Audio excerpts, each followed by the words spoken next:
Bonjour à tous, bienvenue dans cette nouvelle vidéo sur ma chaîne YouTube et on se retrouve aujourd'hui pour parler d'Incroyable Talent, la première demi-finale. J'ai malheureusement fait une petite pause sur Incroyable Talent, alors pas parce que je ne le regardais plus, vous pouvez constater sur mon compte Twitter que j'en parlais tout à fait régulièrement, mais j'étais complètement débordé par le nombre de vidéos à produire, etc. Plus les vidéos du calendrier de l'Avent qui sort tous les matins, ça a demandé beaucoup de travail et en fait c'est les vidéos d'Incroyable Talent qui ont été légèrement sacrifiées. Mais là, on arrive aux demi et à la finale, et j'ai envie d'en parler parce que vraiment, il y a plein de choses à dire et j'ai envie voilà, de vous parler de cette émission, parce que c'est une émission que j'adore et j'étais quand même bien triste de ne plus en parler. Donc, je dis, allez, ça y est, là, on sait les demi, on repart comme en 40 et on y va. Alors, j'ai petit bilan sur les auditions. J'ai trouvé que les auditions étaient globalement ratées parce qu'il y a eu très peu de numéros marquants. Il y en a eu quelques-uns, mais vraiment très peu. Et je m'attendais donc à avoir une demi-finale très mauvaise. Dans le sens de, je m'attendais à avoir une demi-finale qui soit assez convenue, avec peu de numéros intéressants, peu de numéros surprenants. Et donc j'étais quasiment convaincu que j'allais un peu m'ennuyer. Alors il y allait toujours avoir peut-être une ou deux petites perles dans le lot, mais dans la grande majorité, on allait avoir des numéros très moyens, voire même nuls. Et au final, en fait, les numéros moyens ont réussi à faire mieux que ce qu'ils avaient fait dans les auditions. Donc globalement, c'était quand même meilleur. Et des numéros qui étaient pour moi pas du tout réussis ont réussi à faire mieux aussi que ce qu'ils avaient fait dans les auditions. Et étonnamment, des numéros que j'avais adorés lors des auditions ont baissé énormément. Donc ça a fait en fait un épisode qui, ceux qui étaient ultra favoris ont pour moi été un peu décevants, ceux qui n'étaient pas du tout ont fait des choses meilleures que prévu et donc ça a fait plutôt un bon épisode au final. Alors on va les faire dans l'ordre. On a commencé donc avec le trio des trois frères là qui font de la batterie. Et je vais pas vous mentir, moi j'accroche pas du tout. Je n'accroche pas du tout. Et alors, révélation, je vous le dis tout de suite, eux ont été choisis pour la finale. Je trouve qu'il n'y a... Alors, globalement, c'est pas mauvais, tu vois, en soi. Mais c'est juste que l'incroyable talent, normalement, c'est quelque chose qui est souvent assez créatif, assez innovant, assez fou, assez intéressant. Et là, j'ai trouvé que c'était peu intéressant. Il se passe des choses, mais honnêtement, c'est pas fou, je trouve, personnellement.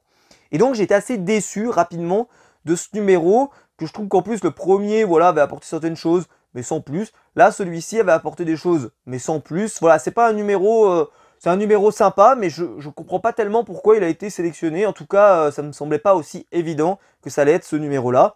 Bon, ceci dit, c'est le choix du jury, mais franchement, parmi tous les choix qu'il y avait, c'était pas celui que je mettais en haut de la pile. Alors, donc, on découvre ensuite, donc bien entendu, que Jeff Panaclock est membre du jury. Comme chaque semaine, en fait, par la demi-finale, ils font venir une personnalité. Je l'ai trouvé très bon. Moi, je l'ai trouvé très bon. Jeff, vraiment excellent, rien à dire. Avec sa marionnette, je n'ai plus son nom. Jean-Marc, voilà Jean-Marc. Je trouve que les deux, ça fonctionne hyper bien, c'est très réussi. Il a mis de l'émotion quand il fallait, il était bon public, analyse intéressante. Enfin, franchement, très bon jury, très bonne pioche. Des fois, il y en avait eu qui étaient bien et d'autres moins bien. Lui, honnêtement, je trouve qu'il s'en est... voilà, il a pas fait le show, tu vois. Il a pas fait... Parce que même s'il y avait Jean-Marc qui faisait un peu le show et tout, mais je trouve qu'il a pas fait le show à mort, tu vois. Il est resté quand même relativement en retrait. Tu sens qu'il a pas voulu s'imposer trop, tu vois. Il a voulu laisser la place aux artistes. C'est eux les stars du programme. C'est eux qui sont venus présenter leur travail et j'ai trouvé ça très bien. Ensuite, et alors là, ça a été la déception. Donc j'ai commencé un petit peu mal la soirée, mais bon, qu'est-ce que je vous dise. C'est la danse Black Widow. En fait, qui fait penser à un côté très indien, où ils bougent leurs mains comme ça, etc. Et je pensais honnêtement que ça, ce numéro, ça allait se qualifier, parce que je trouve ça absolument sublime, et ça n'est absolument pas qualifié. Absolument pas. Alors, est-ce que le premier numéro était meilleur que le deuxième? Je sais pas trop. Parce que pour moi, il m'avait fait une énorme impression. Je vous dis, je faisais partie des favoris, parce que je trouvais que c'était incroyable. C'était hyper millimétré, paramétré, ça avançait nickel et tout. Il passe pas. Passe pas. J'étais sous le... Alors en plus, je trouve que le numéro était tout à fait satisfaisant et tout à fait aussi bien que le premier. Peut-être un choix musical, peut-être moins pertinent que le premier, c'est vrai. Mais ceci dit, je l'ai noté tout de suite, moi j'ai dit, c'est magnifique. C'est magnifique. Donc non, ça n'est pas qualifié. Donc assez surprenant pour ma part. Dites-moi ce que vous en avez pensé, vous. Mais moi, et dites-moi si vous sentez un petit peu ce côté Inde ou pas, ou s'il y a que moi qui est... Mais je sais pas, dans le truc, je sais pas, ça me fait penser beaucoup à l'Inde. Ensuite, on a Mathéo qui finit par arriver avec son twirling bâton. Donc, il l'avait fait tomber pendant les auditions. Il revient un peu dessus. Le côté un peu drama, le côté, voilà, il avait réussi à remonter en scène. Nanana, il faut qu'il prouve. Et honnêtement, il a fait un super numéro. Numéro dans lequel j'attendais rien parce que le twirling bâton, c'est pas ma cam. Mais faut reconnaître que aux auditions, j'ai trouvé ça sympathique, mais sans plus. Là, il a essayé d'y mettre de la vie, quoi. Il a même mis du feu, il a mis plein de choses, machin.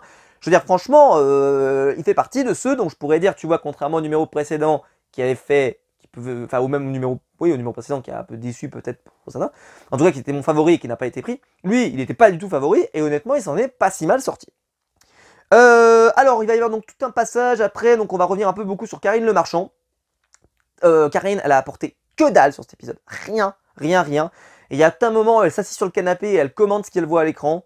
C'est digne d'intérêt, genre Théoura et Sam qui regardent la télévision dans koh. Donc vous imaginez bien ce que j'en pense. C'était ni fait ni à faire, franchement. L'idée est pas mauvaise, hein, mais alors, ce qu'elle en dit, l'art de la review, voilà, c'est pas terrible, quoi. Elle regarde le truc. Ouais, je sais pas, j'ai trouvé que c'était pas très, très intéressant. La plupart du temps, en tout cas. Ensuite, on a eu un trio d'acrobates, donc filles. Et c'était très cool. C'était très cool. Pas extraordinaire, mais c'était pas. Si, c'était extraordinaire, mais dans le sens de. On a vu mieux donc, dans la France Incroyable Talent, mais c'était globalement très satisfaisant. En tout cas, moi, j'ai passé un très bon moment. Ensuite, on a eu la voltige équestre. Et là, c'est la déception totale. J'avais absolument adoré ce qu'ils avaient fait aux auditions. Avec leur cheval là qu'ils avaient transformé en bateau, avec le truc bleu et tout, la mer, enfin, oh, c'était tellement sublime. Oh là là, pour moi ça méritait le Golden Buzzer. Je l'avais dit, c'est Golden Buzzer direct, allez vas-y, allez en finale. Et ben, ils ont fait moins bien. Ah, ils ont fait moins bien, ils ont fait super moins bien. Alors pourtant, la difficulté est clairement présente. C'est un bras qui tourne comme ça là, mais ça racontait rien ce truc. Parce que c'était tout en aluminium, enfin, il y avait une couleur un peu aluminium, tu vois. Et en fait, ça racontait rien ce numéro. C'était pas mauvais, mais ça racontait que dalle ce numéro. Et dommage. Tellement dommage, parce que c'était beaucoup plus dur, puisqu'il y avait de la vitesse, parce que les prises de risque étaient beaucoup plus importantes. Mais c'était beaucoup moins bon. Ils auraient peut-être dû faire l'inverse. Mettre le numéro celui-là aux auditions, même s'il était plus dur, et peut-être mettre celui-là qui était plus artistique, plus beau, etc. En demi-finale, parce que clairement, le numéro des auditions, je l'ai revu, il est exceptionnel, hein. Il est exceptionnel. Quel dommage, quel dommage. J'étais trop déçu. Et donc ils n'ont pas gagné, je vous le dis tout de suite, ils n'ont pas gagné, j'étais trop déçu. Ensuite, Da Squad, donc un groupe de danse, avec le danseur aveugle. Bon bah voilà, très bon choix de musique, déjà c'est souvent c'est skin de qualité, et excellent numéro. Ah, excellent numéro, l'émotion, ça cartonne sur le jury, nickel, j'ai dit ok, eux ils vont être sélectionnés. Ça sera les premiers qui seront sélectionnés, pas trop de suspense, j'étais sûr qu'ils seraient sélectionnés. Je me suis même dit, est-ce qu'ils vont avoir le Golden Buzz de aïe aïe aïe, et puis non, ils l'ont pas eu. J'étais un peu inquiet parce que je me suis dit, tiens, ils le donnent pas maintenant, qu'est-ce qui arrive derrière qui peut mériter plus que ça, tu vois, t'es un peu, des fois tu te dis, si tu l'as pas balancé trop tôt, après tu peux te retrouver un petit peu en carafe, à te dire, tiens, qu'est-ce qu'il faut que je sorte, j'ai plus de trop de propositions. C'est pour ça qu'il faut pas trop traîner non plus, parce qu'en fait, des fois, il faut je sais que ça maintient le suspense aussi, mais il y a un côté aussi, si tu traînes trop, après, tu risques de donner un Golden Buzz à quelqu'un qui le mérite pas forcément. Donc bon, là, en tout cas, ça n'a pas été donné, mais de toute façon, ils ont été sélectionnés, c'était bien normal. Et là, justement, bah, transition très difficile. Le groupe de muscu, qui a fait un super numéro, franchement, j'en attendais rien. J'avais trouvé le numéro pas ultra fou, sympa, mais c'était pas, enfin, je ferais pas ça, je veux dire, j'en suis pas capable, tout à fait, hein. Je critique pas, mais c'était juste, c'était pas incroyable. Et bah, malheureusement, passer après ce numéro-là, qui était excellentissime, bah, ça leur a fait mal. C'est-à-dire que d'un coup, on a eu un... Ah ouais, c'était bien, mais... C'était moins bien, quoi. Voilà. Mais ils ont fait mieux que ce qu'ils avaient fait dans les auditions. Ils ont joué un peu avec Marianne, c'était très cool, franchement, nickel. Voilà. Ils étaient en demi, c'est mérité. Ça s'arrête là, c'est mérité. Et Alessandro, ensuite, donc, qui va venir présenter son numéro avec son ukulélé. Il va avoir le Golden Buzz. Bon, que dire, de toute façon, voilà, il joue très bien, c'est très cool. Après, moi, je suis moins fan du chant dans Danse avec les stars, pas dans Danse avec les stars, dans La France Incroyable Talent, parce que je pensais à Danse avec les stars. Et qu'est-ce que vous voulez que je vous dise? C'était bien, hein, c'était bien, voilà, c'était bien, mais c'est pas forcément... J'avais peut-être même préféré celui qu'il avait fait aux auditions, étonnamment. Je sais pas. Les deux étaient bons. Les deux étaient bons. Ouais, les deux étaient bons et ouais, non, franchement, en tout cas, voilà, qu'il est en demi, c'est pas du tout un scandale, bien au contraire. Et ensuite arrive le numéro de magie. Ah, il était peut-être avant d'ailleurs, je sais plus. Ouais, il était peut-être avant. Il y a eu le numéro de magie avec l'écran. Alors moi, j'adore la magie. J'ai adoré le numéro. avec la révélation de sapin, et le mot à la base c'était vide, qu'il est retourné pour faire sapin. Excellent, excellent. Le twist de fin était très bon. Cependant, bah en fait, il n'y a pas eu l'effet waouh. Et ça, dans un numéro de magie, c'est rédhibitoire. À part ce truc un peu génial de je retourne le papier et c'est sapin. Malheureusement, bah ça n'a pas marché sur moi. Et pourtant, je suis hyper client de la magie. Donc on peut pas m'accuser, moi, de dire ah, le mec il aime pas la magie, il adore la magie. Moi, je veux que ce soit un magicien qui gagne tous les ans. Mais là, faut reconnaître, ça faisait partie des numéros hyper favoris pour moi. Parce que j'avais adoré ce qu'il avait fait au début. Et il a une patte, c'est ce qu'Éric Antoine a dit, vraiment il a raison. Il a rajouté du texte, il a voulu se mettre en scène et tout, c'est vraiment vraiment bien. Mais le numéro en lui-même, il était très classique. Il a misé tout sur la mise en scène, mais le numéro n'était pas assez fort. Peut-être qu'il en a gardé sous le coude en se disant je vais aller plus fort en finale, et vu qu'il va pas en finale, bah on le saura jamais.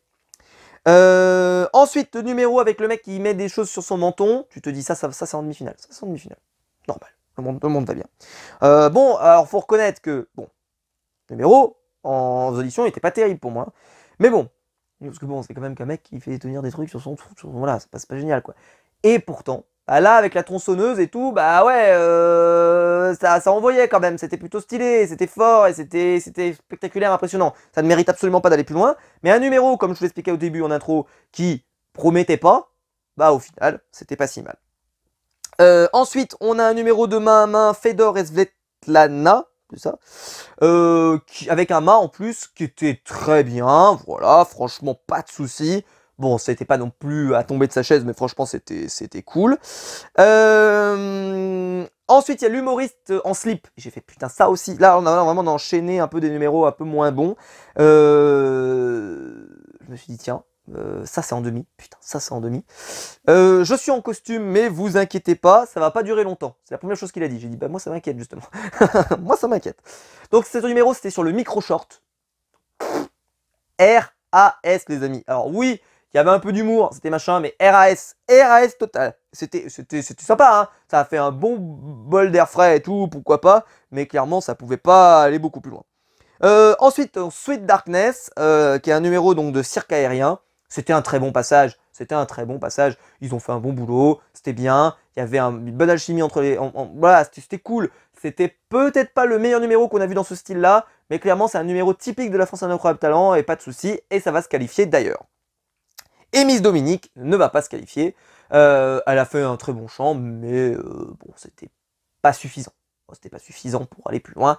Ça manquait peut-être de mise en scène, ça manquait peut-être de certaines choses, etc. Elle aurait pu aller beaucoup plus loin, mais écoutez, ça faisait quand même plaisir de la voir. Et puis voilà, elle n'avait pas démérité d'être en demi. Que ça s'arrête aussi, je ne pourrais pas se mentir, je pense que c'est bien aussi parce que elle a déjà une notoriété, elle a déjà une carrière.